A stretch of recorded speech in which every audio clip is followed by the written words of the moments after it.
মাফ কৰিবা জুবিনদা, যদিহে তোমাক কোনোবাই ষড়যন্ত্ৰ কৰি হত্যা কৰিছে, তোমাৰ চিতাৰ অগ্নিৰ শপত এই হাতুৰিৰে সিহঁতৰ লাও খোলা কেইটাক টেকেলি ভঙা দি ভাঙিম। তোমাৰ চিতাৰ জুইকুৰা কেৱল মোৰ হৃদয়তে নহয়, সমগ্ৰ অসমবাসীৰ হৃদয়ত দপ দপাই জ্বলি থাকিব।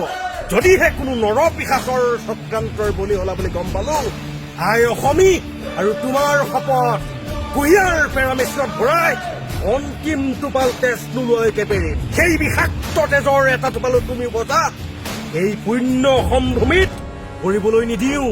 উত্তপ্ত অগ্নিত শুকুৱাই শুকুৱাই বাষ্প কৰি শুকুৱাই দিম, আৰু সেই দানৱ শৰীৰবোৰক মিক্সিত মাৰি কিমা বনাই পেলাম, আৰু সেই কিমা কুকুৰক খুৱাম, পাকিস্তানৰ কুকুৰক।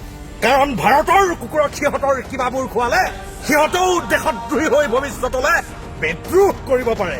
মাফ কৰিবা জুবিনদা, তুমি মহান আছিলা, হয়তো তোমাৰ আত্মায়ো সিহঁতক মাফ কৰি দিব, কিন্তু আমি ইমান মহান নহয়।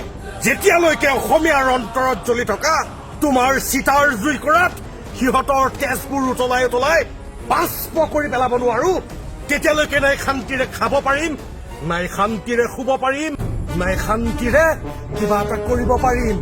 হে অসমবাসী ৰাইজ, যদিহে জুবিনদাৰ মৃত্যুৰ আঁৰত কোনো লম্পট দানৱৰ নাম ওলাই তাক আইনৰ শাস্তি বিচাৰে, তেনাই অসমীয়া ৰাইজৰ হাতত দি ৰাজহুৱা শাস্তি প্ৰদান কৰাটো বিচাৰে। সকলোৰে মতামতৰ অপেক্ষা থাকিল।